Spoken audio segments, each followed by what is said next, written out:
En début d'année sortait Astérix et Obélix, l'Empire du Milieu, nouvel opus des aventures des deux Gaulois stars de la bande dessinée. Une production qui a essuyé une avalanche de critiques, très mal vécue par son réalisateur, Guillaume Canet. 9 mois après sa sortie dans les salles, et une diffusion actuellement sur Canal+, Astérix et Obélix, l'Empire du Milieu fait encore couler beaucoup d'encre. Le nouvel épisode de la franchise, qui fait suite à l'échec d'Astérix aux Jeux Olympiques, avait comme mission de sauver le cinéma français de la part de son producteur, Pathé, qui avait mis sur la table un budget pharaonique de 65 millions d'euros. La sortie a néanmoins été émaillée de critiques parfois acerbes sur la qualité de cette adaptation de la célèbre bande dessinée d'Uderzo et de Goscinny, ce que n'a pas manqué de relever son réalisateur, Guillaume Canet.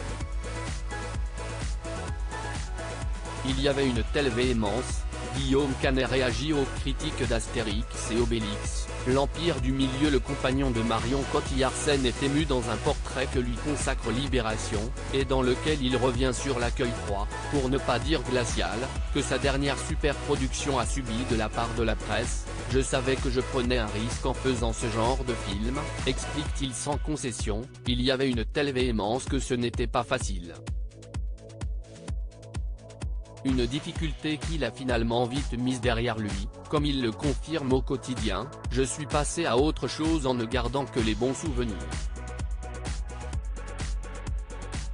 Aujourd'hui, Guillaume Canet est au casting Acide, dans lequel il incarne un père de famille dans un monde dévasté par une pluie meurtrière. S'il est toujours produit par Pathé, le film bénéficie d'un budget bien plus en adéquation avec ses ambitions, rendant la pression de cette fresque écologique et apocalyptique bien plus facile à vivre pour le comédien. Astérix et Obélix, l'Empire du Milieu, un film non rentable malgré ses 4,6 millions d'entrées si pendant tout le début de l'année, le casting Astérix et Obélix, l'Empire du Milieu cesse d'aimer pour appeler les spectateurs à aller en salle pour sauver le cinéma français. À l'issue de son exploitation, le succès est mi-figue, mi-raisin. Avec 4,6 millions d'entrées, on peut dire qu'il a réussi à convaincre, mais pour autant, face à l'énorme carton de l'Astérix de Chabat et ses 14 millions d'entrées, sans compter la sortie cet été d'une version remasterisée, ce dernier épisode des aventures des deux Gaulois fait pâle figure.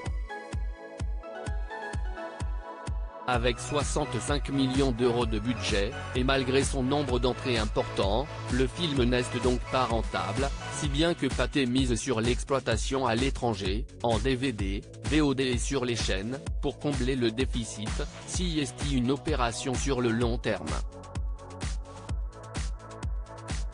Astérix, la franchise, fait partie des films qui se vendent extrêmement bien tout au long de leur vie.